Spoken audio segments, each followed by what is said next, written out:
Welcome to Cindy's Library. This is Cindy, and today I'm going to talk about some things that I finished reading in the second half of the month of January. So let's get to it. Let's take a look here. I finished a reread of this, Till We Have Faces by C.S. Lewis. Possibly C.S. Lewis's best work, though not necessarily among his most well-known.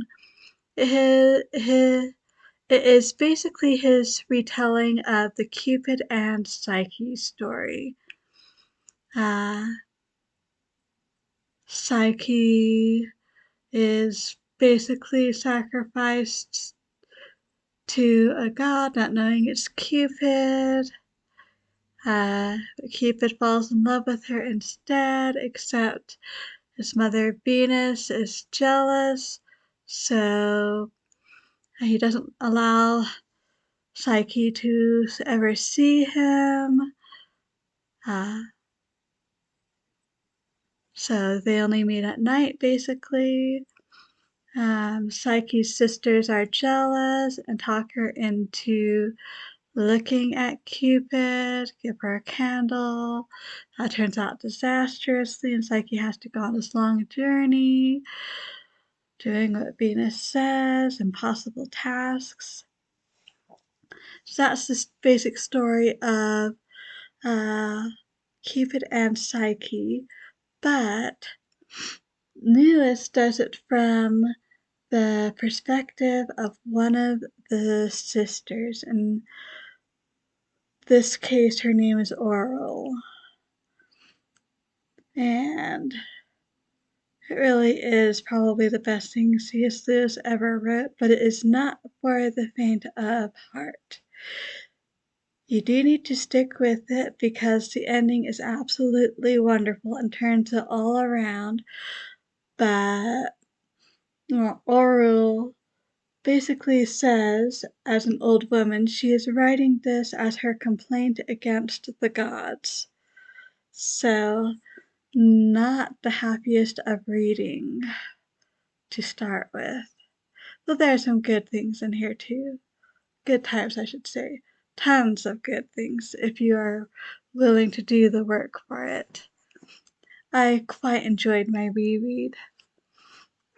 Next, I read Beyond Mere Motherhood by Cindy Rollins. Moms are people too, which is exactly what this is about. Cindy Rollins talks about some of the ideals we have as mothers.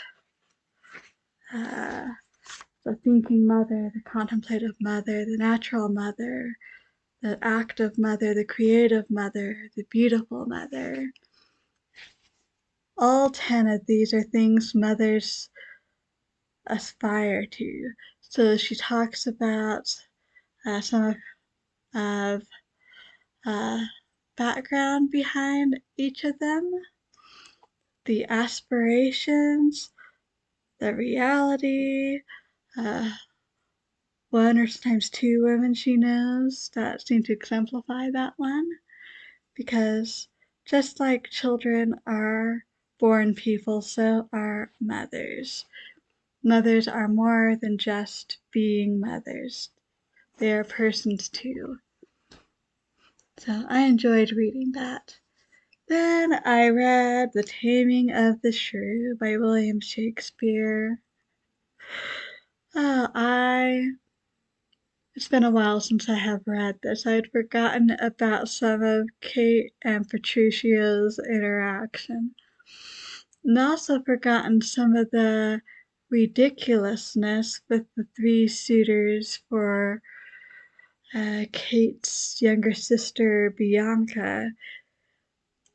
They can all agree they want to get Kate married off, since the father won't let anyone marry Bianca till Kate's married. But beyond that, well, all is fair in love and war.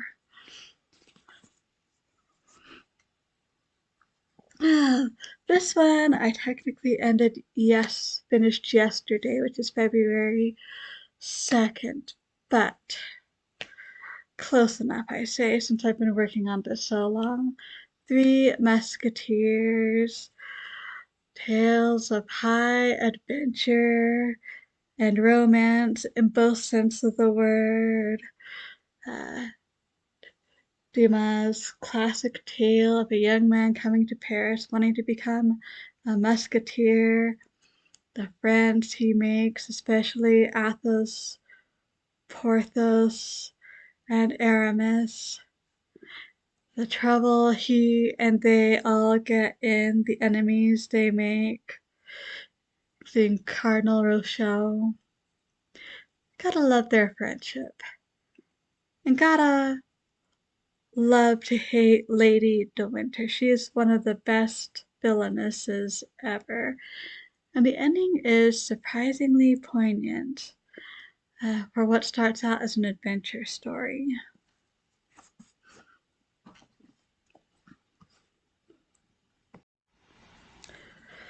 Sorry about that. Let's see what else I have here. Um, Resistance Women by Jennifer Chiaverini, well known for her historical fiction novels. I've read at least one of her Creek Quilters series before, and Mrs. Lincoln's Dressmaker, but this is a different era. This is starts right before the stock market crash in 1929, so we'll say 1929 to the epilogue is basically 1945, 1946 Germany. So we follow several women over these years. One of them is Mildred. She is an American, fell in love with a German student. His family's there, so he wants to go back there and having trouble finding a job in the States. So they go to try Germany. Not that conditions are much better in Germany, especially when they arrive economically. And we have, oh, there is Sarah, the Jewish girl, and I want to say Gina, but that's probably wrong. Another intellectual woman, she is German, and so uh, all of their lives pass, or all of their lives cross and entwine.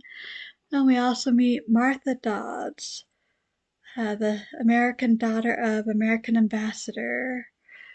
I forget his first name, but Ambassador Dodds, who is there during this period too. Three of the four of these are based on real life people. The fourth, Sarah, is a composite of Jewish women. And it talks about, well, what life was like in Germany during this time. This was an extremely tense read. I know enough of history to know what is coming. Oh, but I'm glad that I read this. Worth reading. On a happier note, I finally got to see Wonka over the Martin Luther King Day / Civil Rights Day weekend. And so I had to do a reread of Charlie and the Chocolate Factory. Wonka is, of course, basically the story of how Willy Wonka becomes Willy Wonka with his chocolate factory. But years later, after being very private and reclusive, although, of course, still sending out his amazing chocolates and other candies and confections to all the world. Wonka announces that he has hidden 5 golden tickets for 5 lucky children who, if they find the golden tickets, will be invited to a tour of his factory and a lifetime supply of chocolate, basically.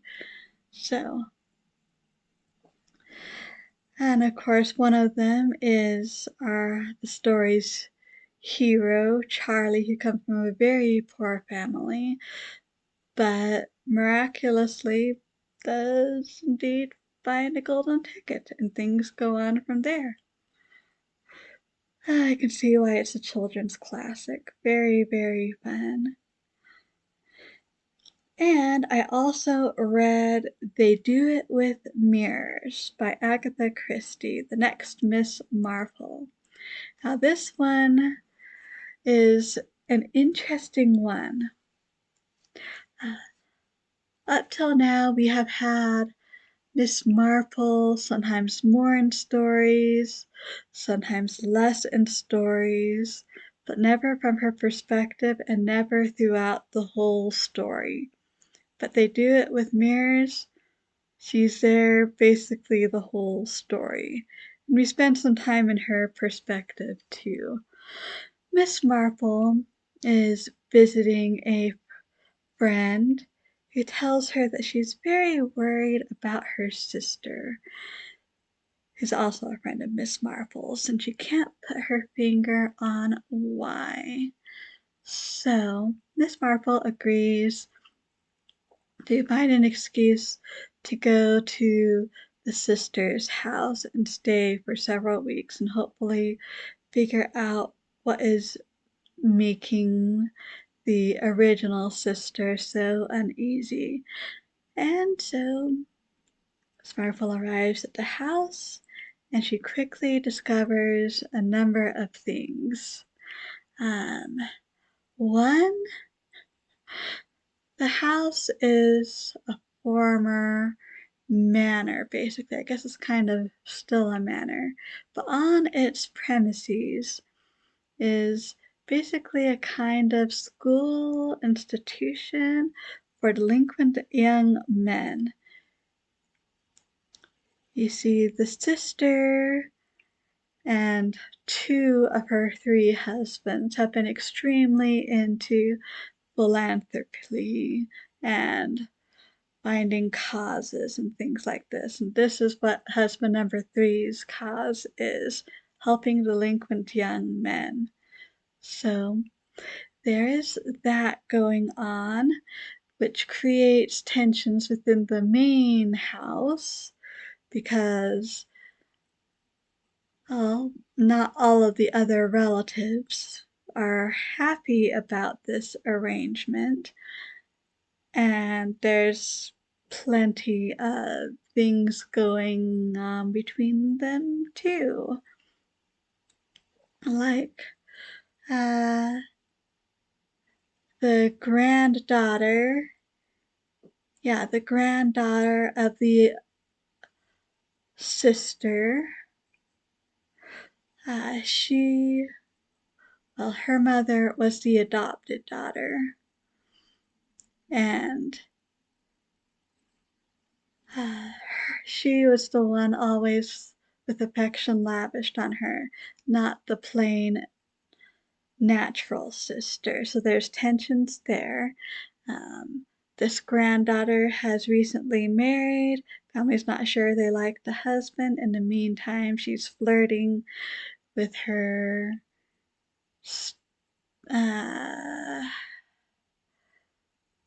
well, they're 2 boys from the second marriage, and before husband number 2 married this sister.